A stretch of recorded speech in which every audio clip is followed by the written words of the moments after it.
Good morning students. आज हम करेंगे चैप्टर 8 हिंदी रीडर, जिसका नाम है फसलों के त्यौहार। ठीक है, तो इस लेसन में क्या है, फसलों से संबंधित त्योहारों के बारे में बताया गया है। ठीक है, कि अलग अलग स्टेटों में फसलों के अकॉर्डिंग कौन कौन से फेस्टिवल मनाए जाते हैं। ठीक है, तो उसके बारे में इस लेसन में वर्णन किया गया है। मैं आपको पूरा पाठ बाय वर्डिंग नहीं कराऊंगी, मैं इसकी समरी कराऊंगी आप लोगों को। ठीक है, तो आप उसको ध्यान से सुनिए। भारत एक कृषि प्रधान देश है। ठीक है, यहाँ फसलों से संबंधित अनेक त्यौहार मनाए जाते हैं, यानी फसलों से संबंधित अनेक त्यौहार मनाए जाते हैं, जो विभिन्न प्रांतों में यानी अलग अलग स्टेटों में अलग अलग ढंग से मनाए जाते हैं।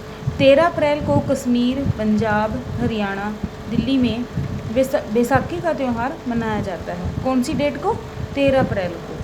असम, पश्चिमी बंगाल, मिजोरम, मेघालय, मणिपुर में बिहू का त्यौहार मनाया जाता है। तो हमारे हरियाणा में 13 अप्रैल को क्या मनाया जाता है? बैसाखी का त्यौहार। और असम, पश्चिमी बंगाल, मिजोरम, मेघालय और मणिपुर में क्या मनाया जाता है? बिहू का त्यौहार। इस दिन से नववर्ष का आरंभ माना जाता है, यानी न्यू ईयर का आरंभ माना जाता है। पालतू पशुओं को सजाया जाता है, उन्हें उपटन लगाकर स्नान कराया जाता है। ठीक है, नृत्य, गीत, संगीत इस त्यौहार की विशेषता है। क्या क्या विशेषता है? 3 है। नृत्य, नाचते हैं यानी इस दिन लोग, गीत गाते हैं, संगीत होता है। ठीक है, झारखंड में सरहुल का त्यौहार बड़े उत्साह और उमंग से मनाया जाता है। इन्होंने 3 तो अभी से बता भी दिए कि कौन कौन से। हरियाणा, पंजाब में जैसे 13 अप्रैल को बैसाखी का। ठीक है, असम, पश्चिमी बंगाल, मिजोरम, मेघालय, इनमें कौन सा मनाया जाता है? बिहू का। और झारखंड में सरहुल का त्यौहार बड़े उत्साह और उमंग से मनाया जाता है। अलग अलग जनजातियाँ इसे अलग अलग समय में मनाती हैं। ठीक है, जैसे अलग अलग जनजातियाँ होती हैं वो अलग अलग समय में मनाती हैं। ठीक है, सरहुल के दिन विशेष रूप से साल के पेड़ की पूजा की जाती है। साल का पेड़ होता है, एक हम साल की लकड़ी भी बोलते हैं, जो बड़ी मजबूत होती है और सभी लकड़ियों में बड़ी अच्छी और मजबूत लकड़ी मानी जाती है साल की लकड़ी। ठीक है, तो सरहुल के दिन क्या होता है, जो हमारा साल का पेड़ होता है उसकी पूजा की जाती है। इस त्यौहार के समय पेड़ फूलों से भर जाते हैं। ठीक है, यानी पेड़ों पर फूल आ जाते हैं और मौसम बहुत सुहावना होता है। इसी दिन से वसंत ऋतु की शुरुआत होती है, वसंत ऋतु का आगमन होता है, यानी इसी दिन से। जनवरी मास में मकर संक्रांति का त्यौहार पूरे भारत में मनाया जाता है। जनवरी का महीना होता है जो हमारे भारत में 14 जनवरी को मकर संक्रांति मनाई जाती है हर साल।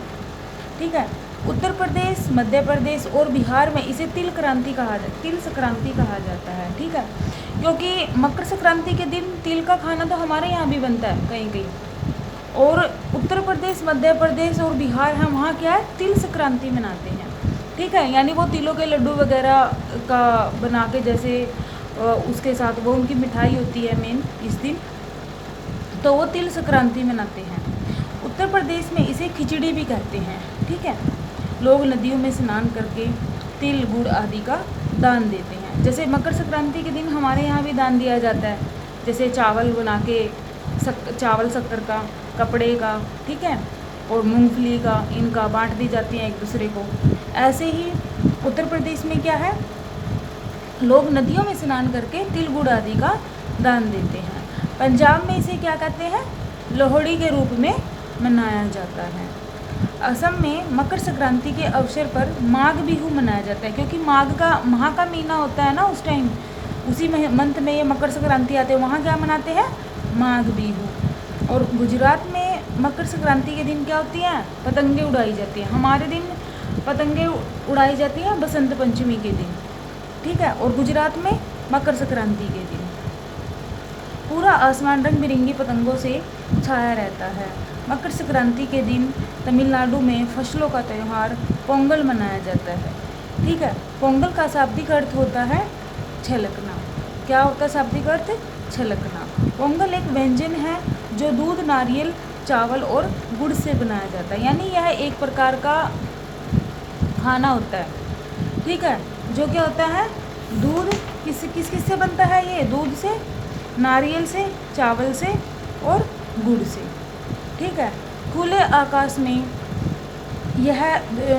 धूप में यह पकवान सामूहिक रूप से बनाया जाता है। यानी खुले आकाश में पकवान बनता है जो ये दूध, नारियल, चावल और गुड़ का, तो ये क्या है, सामूहिक रूप से बनाया जाता है। सूर्य की किरणों से मटके में रखे दूध में उफान आता है, ठीक है। यानी जब सूर्य की किरणें उस मटके में रखे हुए दूध पर जाती हैं तो उसमें कहते उफान आता है और दूध, चावल मटके से बाहर गिरने लगता है, तो लोग पोंगल पोंगल कहते हैं। क्या कहते हैं, यानी वो छलकता है जब वो ऊपर आता है दूध, चावल, जैसे हम अपने घर में भी बनाते हैं।